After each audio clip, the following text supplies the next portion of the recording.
I'm Daemonxel, and this is Echoes from the Front, and I bring you today something I've been working on for a while. It is the Content Creator Summit. It's going to be a series of roundtable discussions with all your favorite content creators talking about all aspects of the game.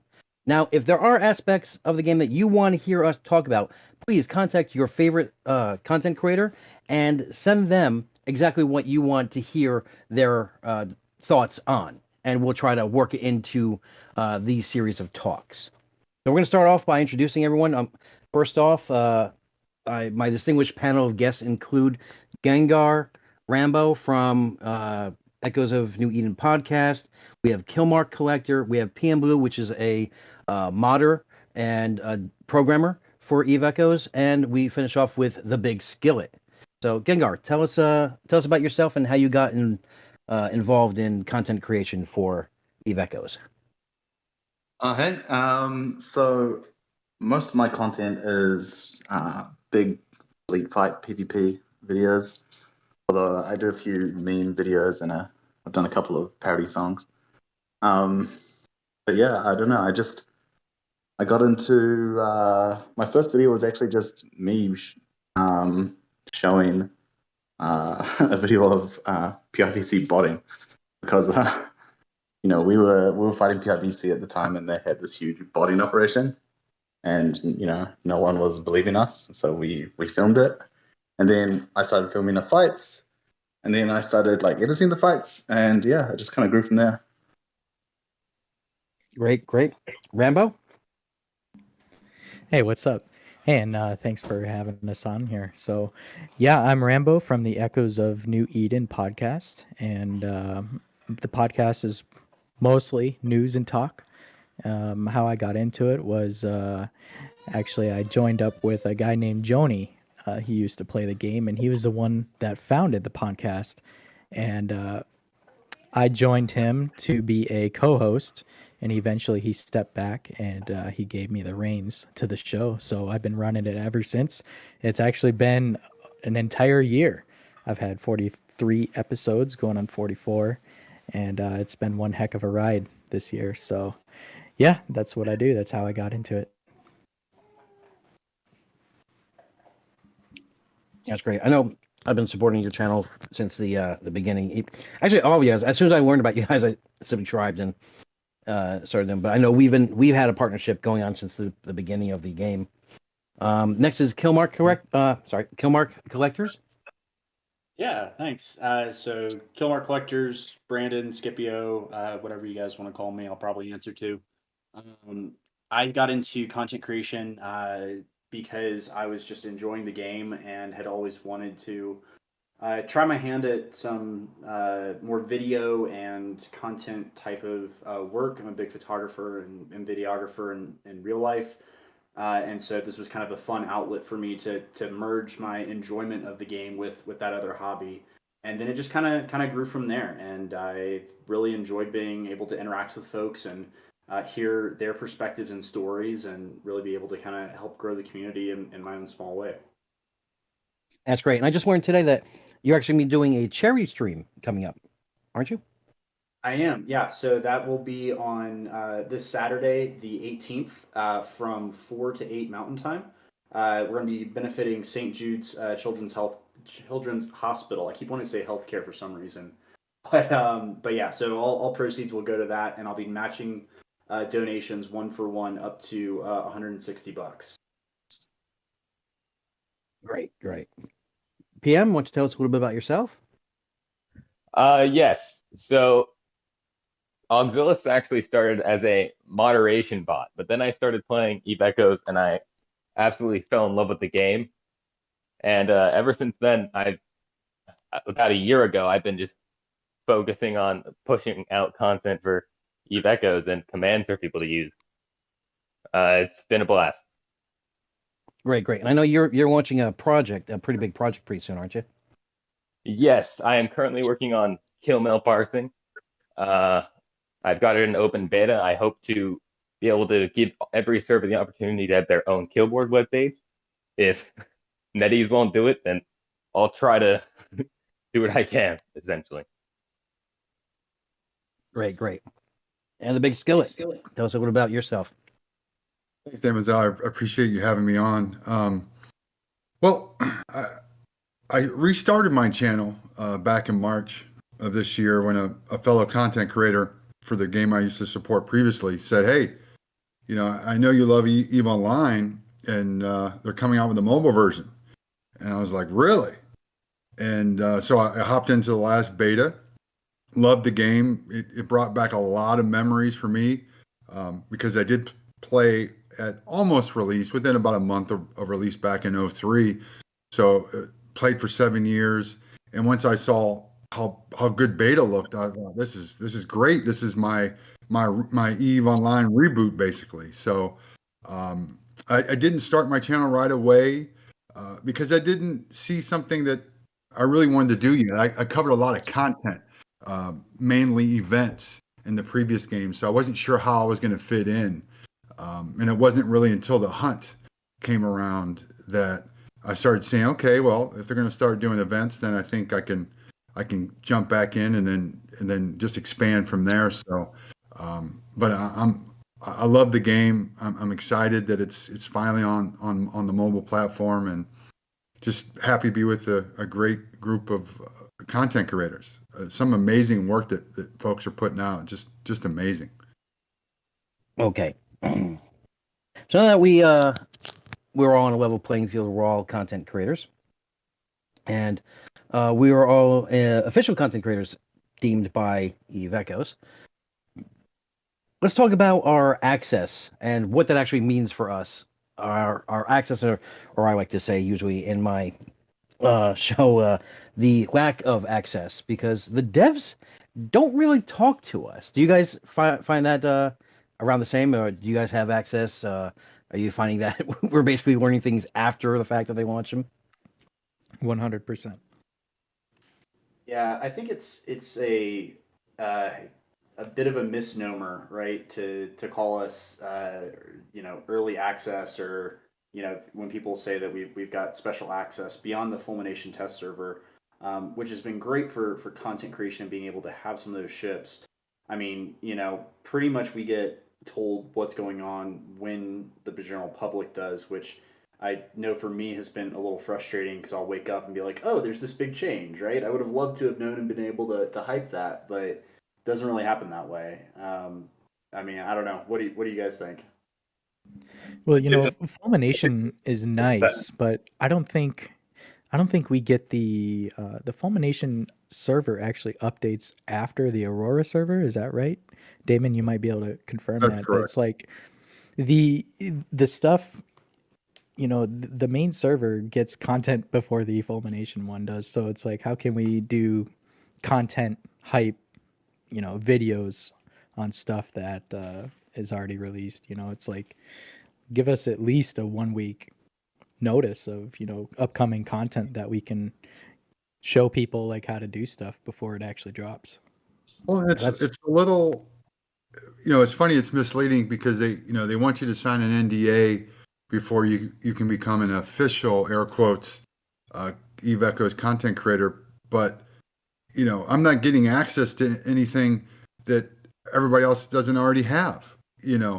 I'm a gamer. I'm going to venture to say that all of us in this channel are gamers, and we play a lot of other games, and we see those content creators, and they're getting, early access to new ships, new whatever, a week ahead of time, so they can be prepared for when the update launches.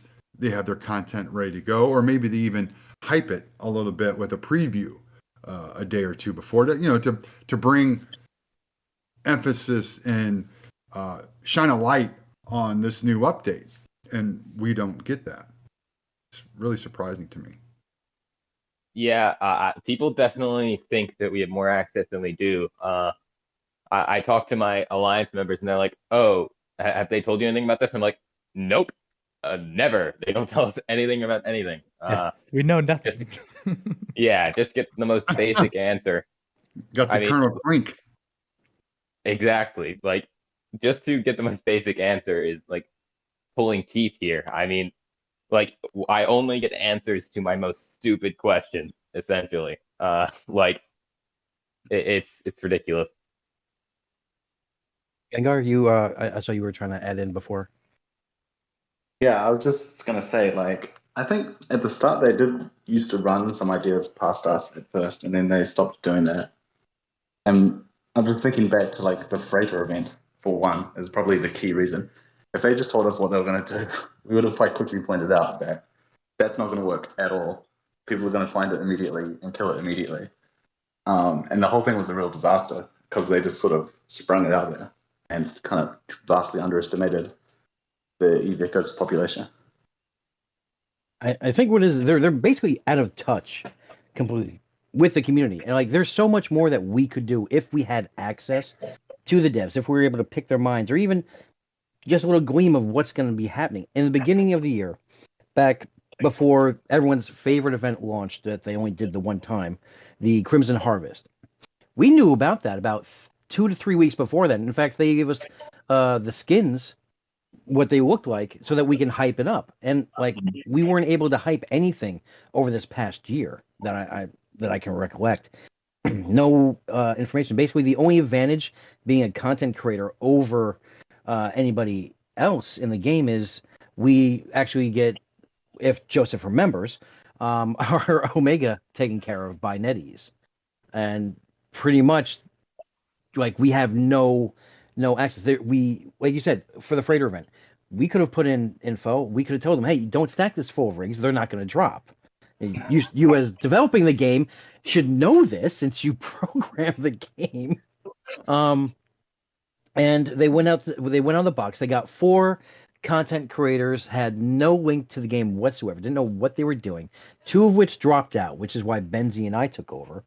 And yeah, the way they set it up is the event was over within 10 minutes the first 2 times. So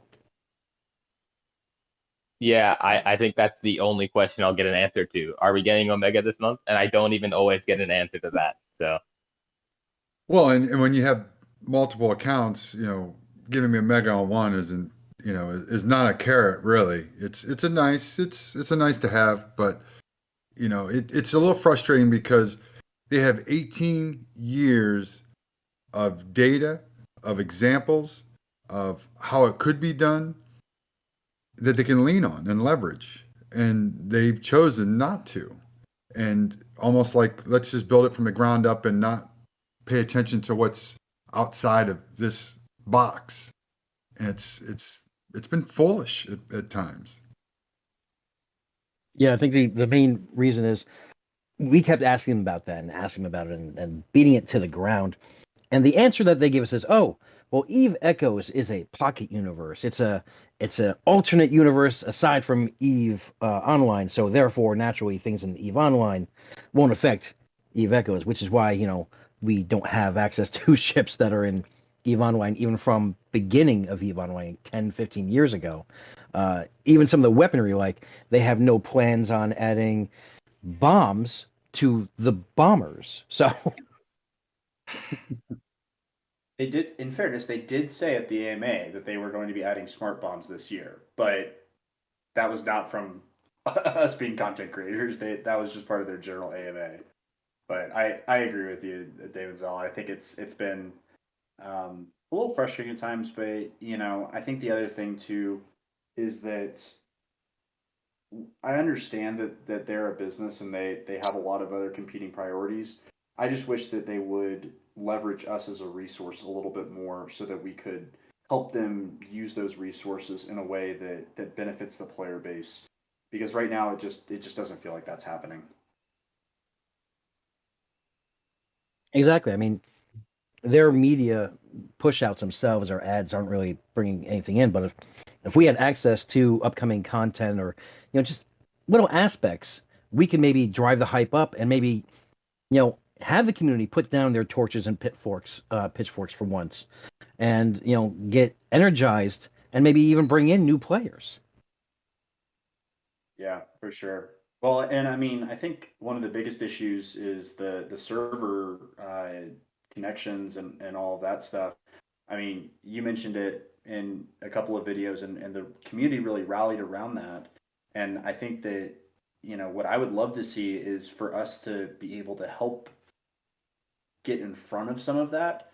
You know, and again, to the point that you said, so that we don't have to, you know, rally the community to pick up their pitchforks in the first place. Well, one of the greatest things that CCP did a few years into the game was they created this players council, and this is before YouTube was a big deal, or was even around for that matter. And they were elected, they were voted on, as I recall. I think it was either 7 or 9 panelists, and they were sort of the go-between between the devs and the community. And I'm not necessarily suggesting that we could be that voice. I mean, we could for sure, but having that go-between is a very important step in helping manage this game and keeping it on the right track from a player perspective. And we just don't have that. You know, and I What do you think a guys- lot of people, I think a lot of people think that we, you know, understandably, because we are content creators, we do have maybe a higher access to talk to the devs, but it's quite often that we end up talking to each other in our chats, and you know, occasionally, one of them will chime in, or you know, answer a question, or give us some sort of info, but that's pretty rare. And PMBlue, I know you do it every time. It's like, you know, when are we getting API?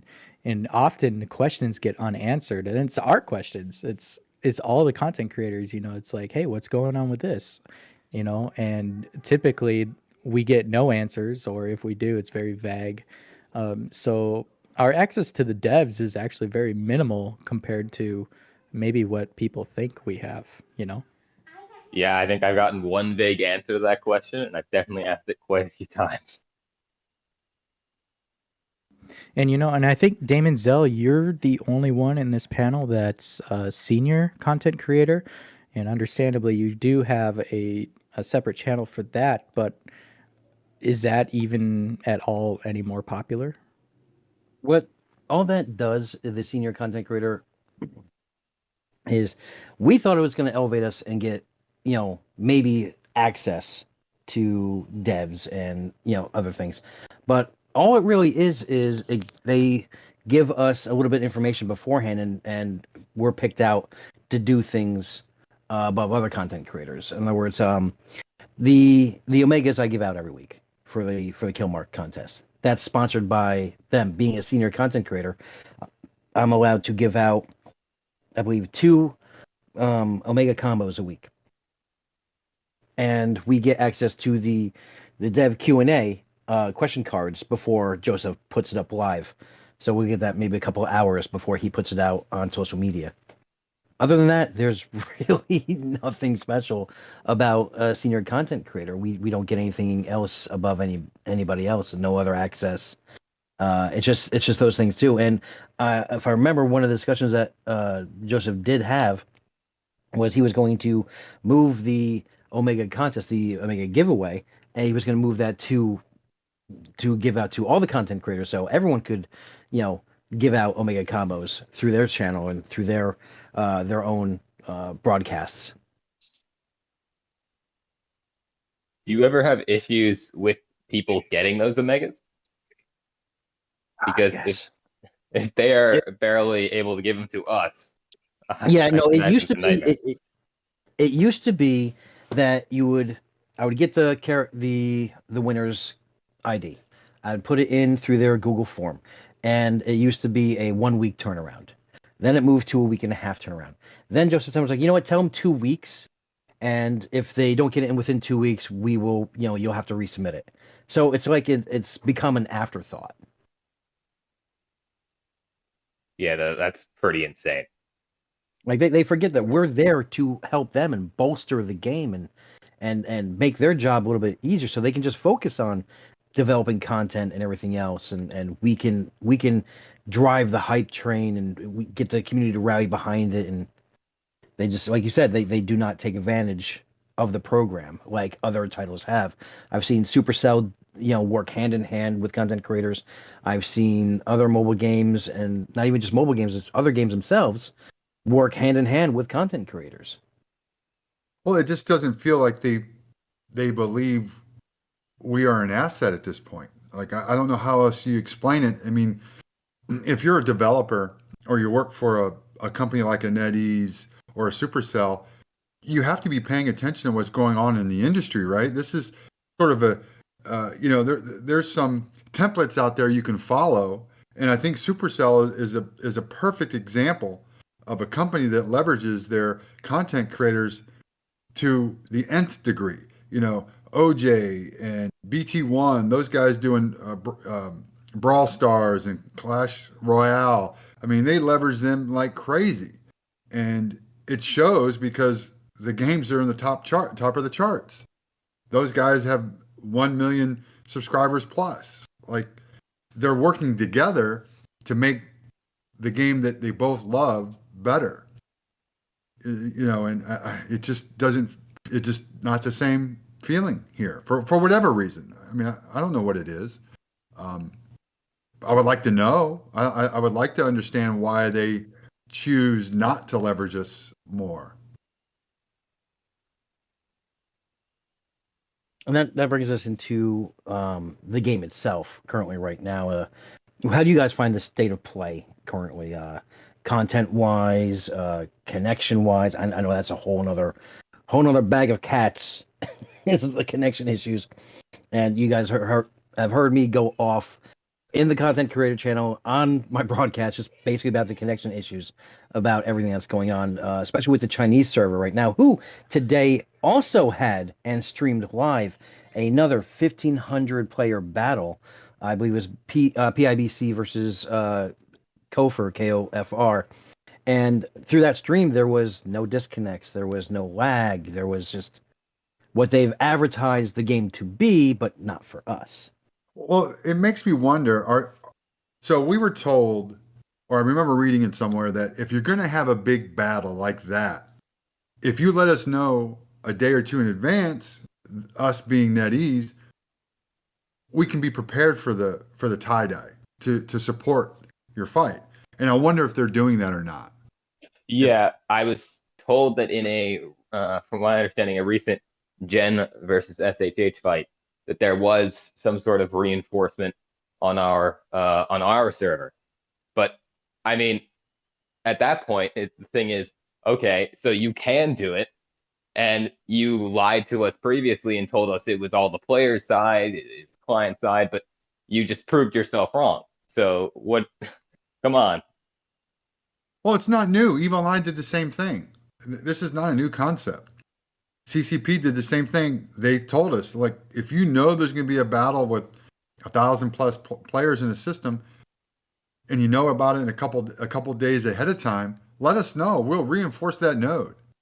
It was everybody knew, and we didn't have the kind of challenges we have in this game.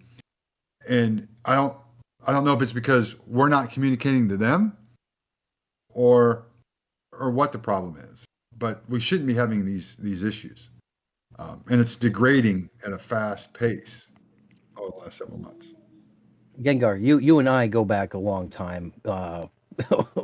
We've been fighting on opposite sides, back from Pantheon and Terran Federation, and you remember both of us on both sides would always tell the devs, "Hey, there's going to be a massive fight in this system at this time," and I can tell you right now that all they did was, it would obviously some of it was pre-tie-dye, and they would reinforce the node by just raising the player cap of that system.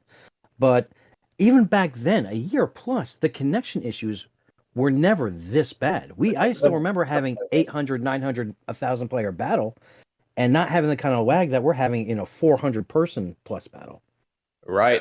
I was in Op Force early on, and I can kind of remember that. Yeah, like ZID had 1,500 people in it, and I mean, it wasn't smooth by any stretch, but like it was a lot better than some of these 300 people fights that we've been having. Just constant, disconnect loops, like screening. Like it's unplayable depending on your device, like literally unplayable. And yeah, these fights are a lot smaller than we've had in the past, and yeah, it seems to have gotten worse. Is it because there are more drones in the meta at the moment? That's possibly it. The way that they were describing that they've coded drones to be basically small ships, and so now, with Daemonx's being the meta, and the T10 ships in general having more drones, maybe the server just can't handle that many ships. I agree. And I mean, when you think about the battles that we've had in the past, I know that we had a fight in 3F that was at 1,000 people, and I mean there was disconnects, but it wasn't nearly as bad. But when you think about that, if there's at that time the meta was basically tempests and cannon ships or whatever, and you were looking at again maybe 1,000 people. If you're counting drones in there, you're probably looking at around 1,500 to 1,800, right? Something like that. Now with the meta being Dominic's, if you had, or Armageddon's or whatever, right? I mean, if you have the same number of participants or pilots with the drones out and all that, you're suddenly looking at possibly upwards of 4,000 independent variables that the server's keeping track with. So I do think that's got a big piece of it. To Daemonxel, to your point with the Chinese server, it sounds like they're kind of benefiting from the fact that they're operating in working hours with the devs, obviously being over in China.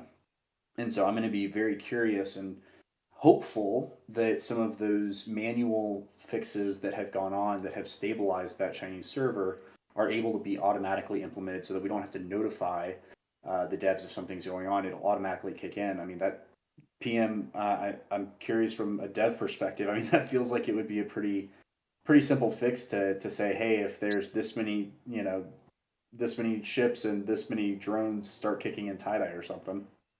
I would agree. I do not see why that would be like an immense task. I mean, depending on how they're all set up, it might take a little bit of time, but I mean, this is the type of game that it is, and you just that it's a requirement.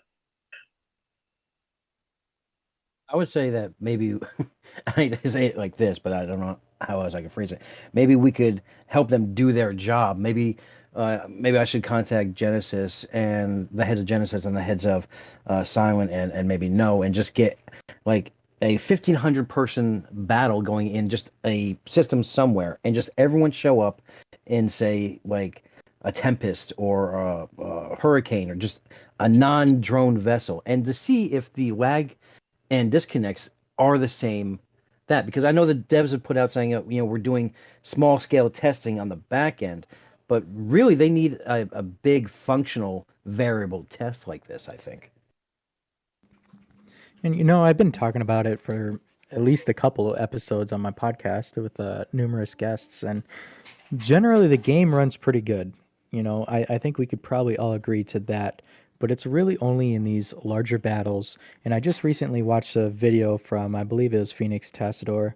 He had, I think the local was like 300 players, and you couldn't watch his screen because he had black screen or he had UI failing for whatever reason. And I was like, wow, it's just terrible. And, to your guys' point, a year ago, in some of the battles, notably ZID, 1,500 people, tie-dye 6, and Scipio, I want to say that battle up in Branch, I think it was 3F, had a tie-dye of like 1 or 2. That was the last time I think we seen it. Most of those fights were during Chinese prime time, so maybe that has something to do with it. Yeah. Maybe. Something's got to happen with that, and it does seem like it's deteriorated over time.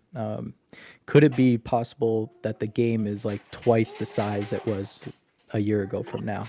As far as data and whatnot, and the RAM needed in order to run the game efficiently on certain graphics and whatnot. So, yeah, it's a lot of technicalities could go wrong.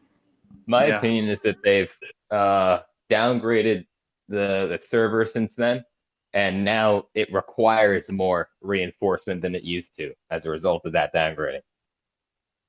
Maybe, yeah. Well, Now, I think connection. Oh, good. I was just going to say, I mean, connection issues, are something that we've been talking about and all that. I'm kind of curious what you guys think though about the rest of the game. I think for me, I'm enjoying the game, and to be honest, I've started to branch out a little bit more and try some different ships and things like that. But I think that my biggest concern right now is just the player base seems to be dwindling a little bit, so it's harder to find people to PvP with or stuff like that. Are you guys seeing kind of a similar concern, or am I just am I just looking at the wrong systems? No, it used to be a ghost town, like tumbleweeds in certain systems, and now it's just like it's hard to find someone to fight. You have to know which systems to go to. It's hard to just ramble around and try to pick someone down to fight.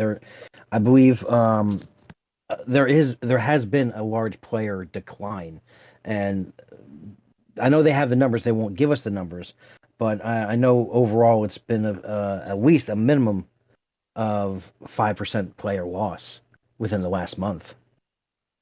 I think one thing I've been hearing a lot of concerns about are what's happening to industry. I think that bots have kind of taken over industry, unfortunately, just high sec miners. And I think that's really unfortunate. I mean, there needs to be more of an advantage to those mining in null. Yeah, I agree. and other things that are good in the game today is, I mean, some things have to get changed, some things have to get balanced, and like I branched out. I've done aside from large battles, exploration for one, which is great. I love exploration. I like finding the data sites, but the problem is finding the actual data site. I can go 300 systems and maybe find one.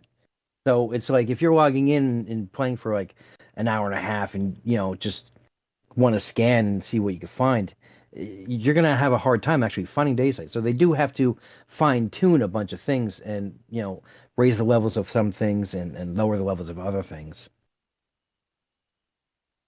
Yeah, you make them more, not easier to find, just make more of them to be found, but maybe even turn it into like a mini game to be able to crack them open and whatnot.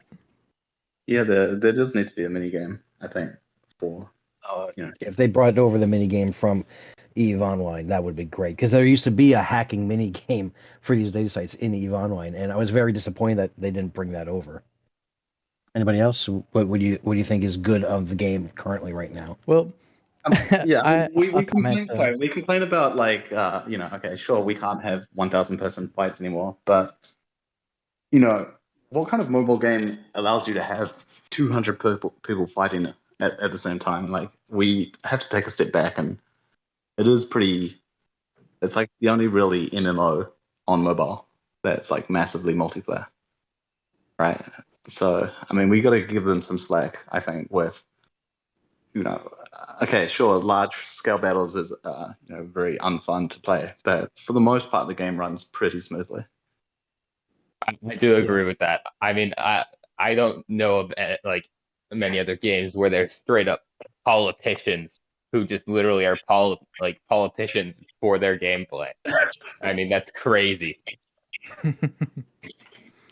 Yeah, in general, I like the game, of course, right? And I play it daily, and I do everything else, including attend the large battles. I'm not DCing while I'm mining. I'm not DCing while I'm ratting. I'm not DCing while I'm jumping 3 jumps.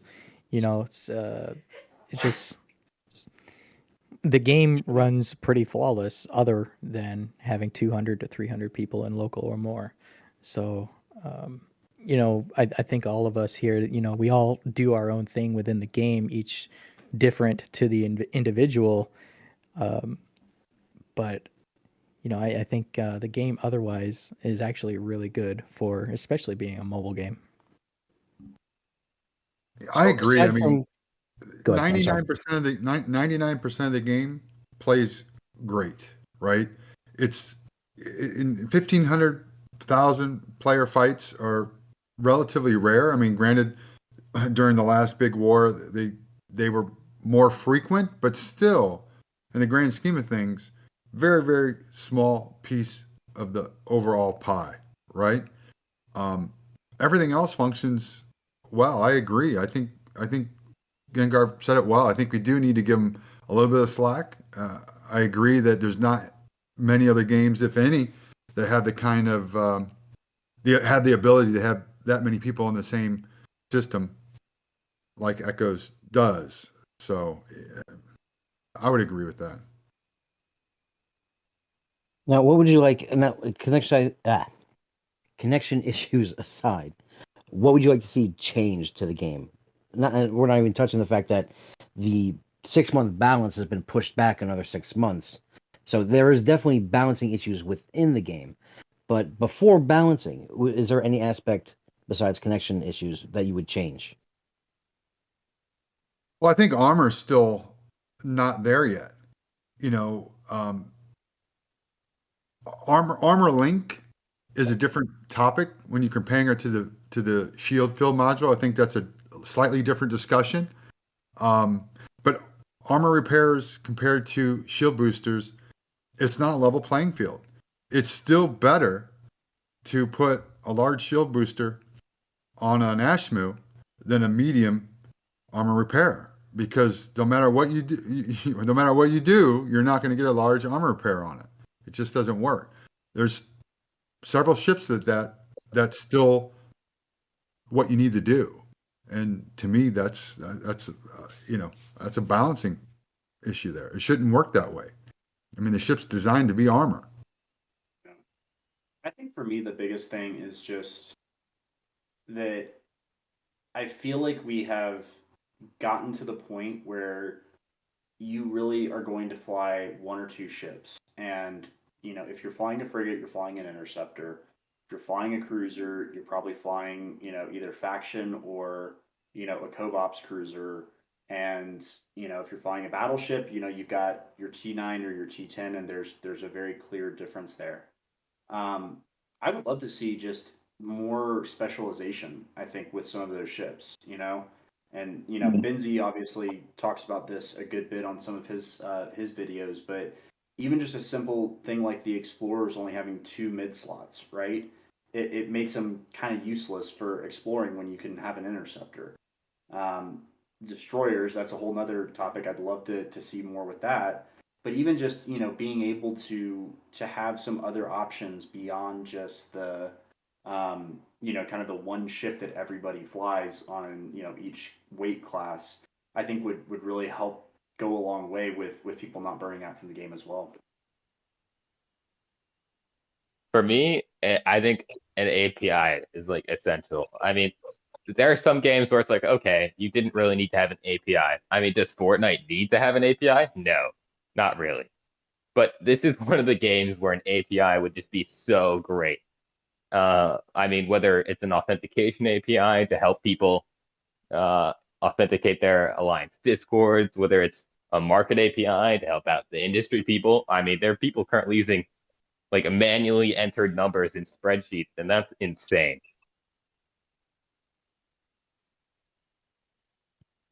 Yeah, I'd like to see some quality of life improvements, like little stuff, probably, considering compared to like an API. Naming your ships, I think, is coming up. Uh, Citadel skins, a level 3 Citadel looks the same as a level 1. I'd like to get some diversity in Citadels, at least, make people at least work for changing the appearance of a Citadel, because I'd like to have one that looks like the GITC, or something different than what it is, right? And I think the outposts as well could probably use some sort of upgrade feature. I do believe in EVE Online they do have outpost, like level 2s, level 3s, and people could possibly do more with outposts, rather than them just sitting in space collecting planetary currently. I'd love, to your point, to see just any kind of mechanic with Sov, right? Because right now, I mean, there's just not a whole lot of reason to have Sov other than to have colors on a map and, like some of the Bragging base. rights. Yeah, exactly. I mean, I would just love to see some sort of additional mechanic there.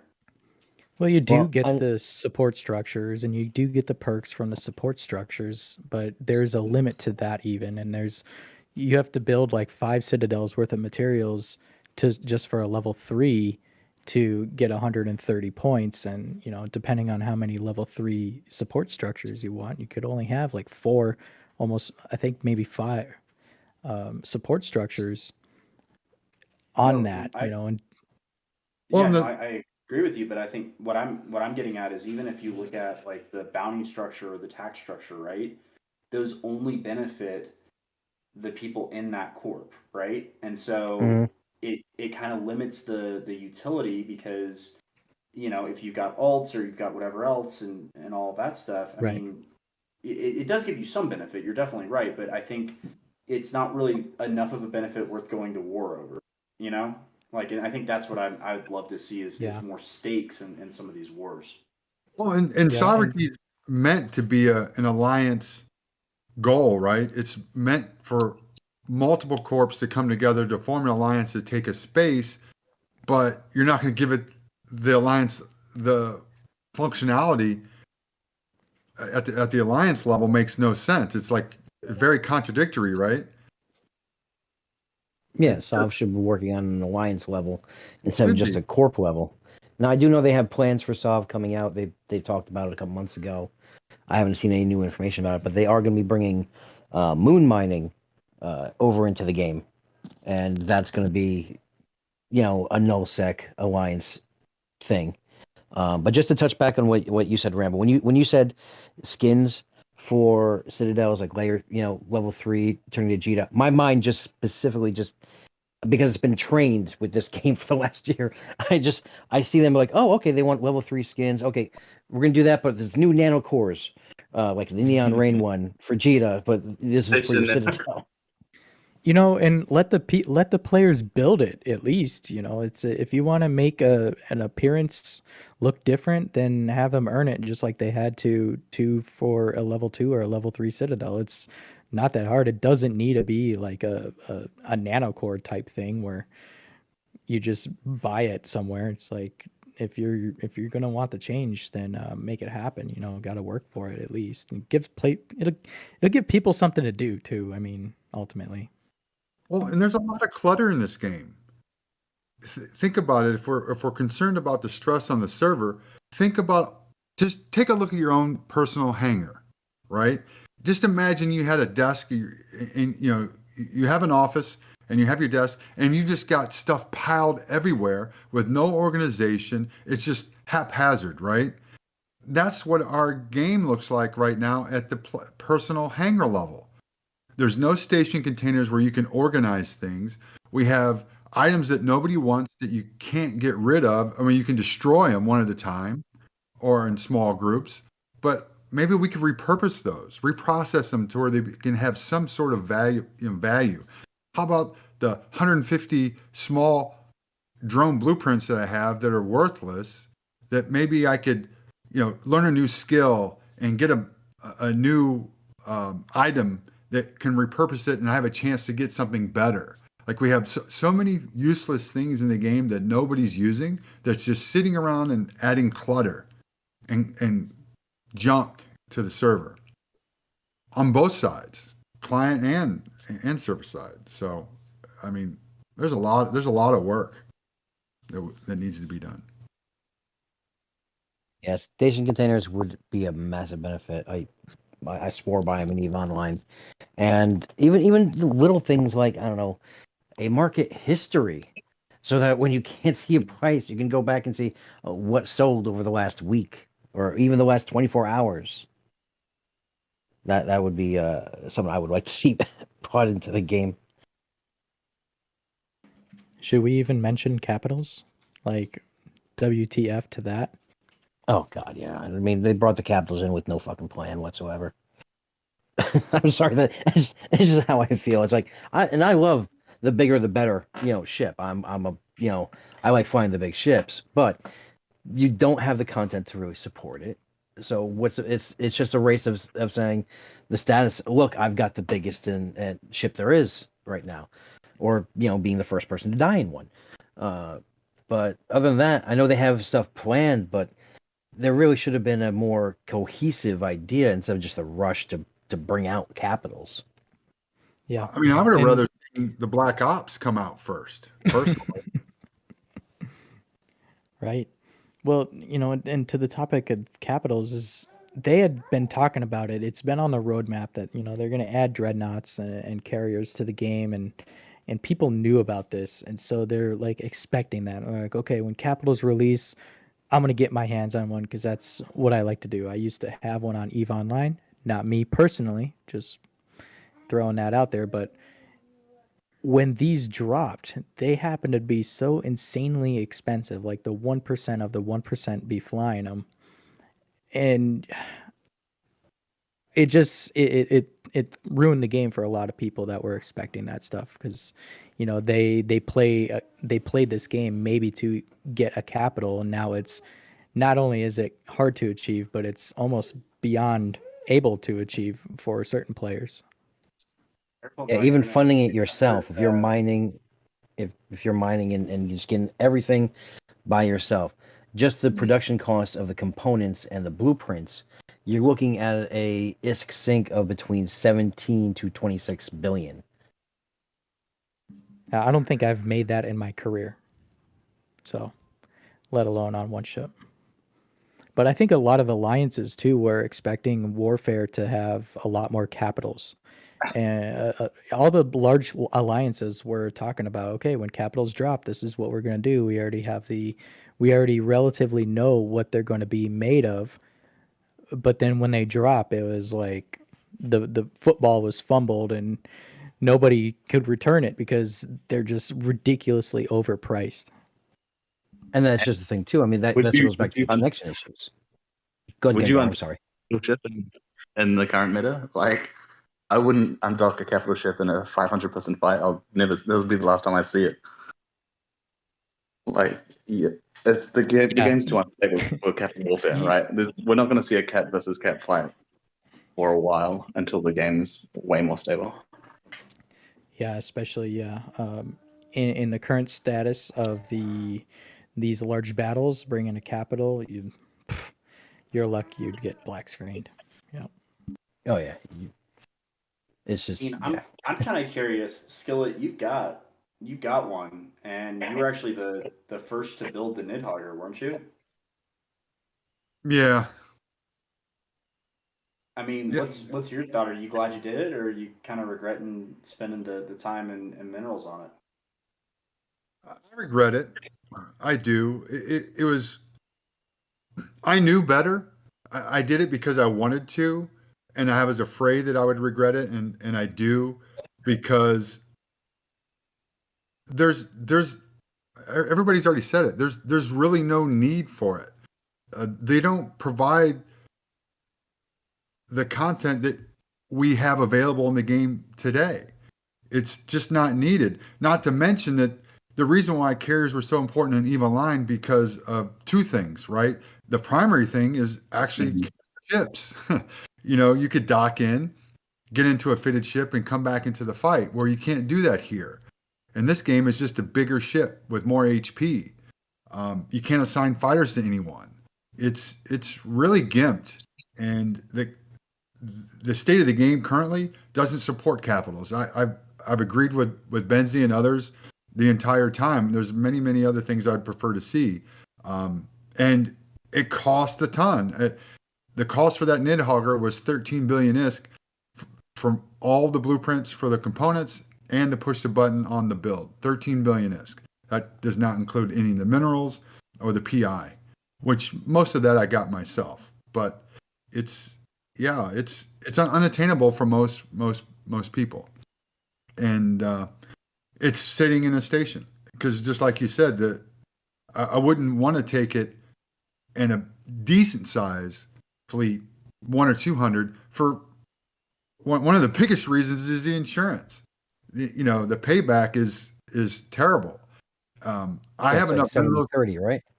It's 80-20 currently. 80-20. So I would get 20% back only if I had enough insurance, which I don't.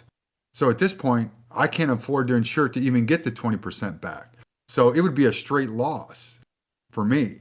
and I could replace it via minerals and PI right away. It's the ISK part of it being such a huge component of building one. I couldn't afford to replace it because of the ISK alone. And EVE Online's not like that. So it's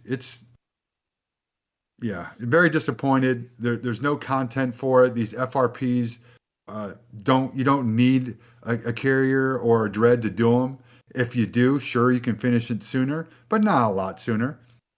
With less people, sure. But I like gameplay with small fleets. That's where EVE Online and I think Echoes shine. That's why the first 90 days of this game was so amazing. It was absolutely amazing because everybody had to work together when you were ratting in nullsec because the rats were too hard. So everybody had to fleet up and go tackle these things. And the problem with the game is today is it's too easy to do almost everything by yourself. And I don't enjoy that kind of play. I'd rather be with a group. So I definitely regret building it from that perspective. Speaking of insurance, by the way, you mentioned insurance. What do you guys think of insurance? I mean, oh God. That's a whole nother discussion right there. I think we probably bitch about that for at least another hour. Yeah, Yeah. I need this thing out of water. Much stronger drink if we're going to go into that again. Yeah, we would all need shots for this. I do apologize, guys. This has been a lot of fun, and I hope to do it again. I need to drop, but Daemonxel, thanks so much for inviting me. No problem. Like I said, we're gonna awesome. be doing multiple rounds of these, so there's definitely gonna be more of these in the future. Just before you go, though, what is the one thing you would like to see added to the game in the future? I think the one thing that I would love to see added is more, just kind of more variety of ships, kind of like I said earlier. I would love to get the, like the Tristan, Tech 8 or Tech 10 or whatever. I would love to see more of the Black Ops type of stuff. I'd love to even just see the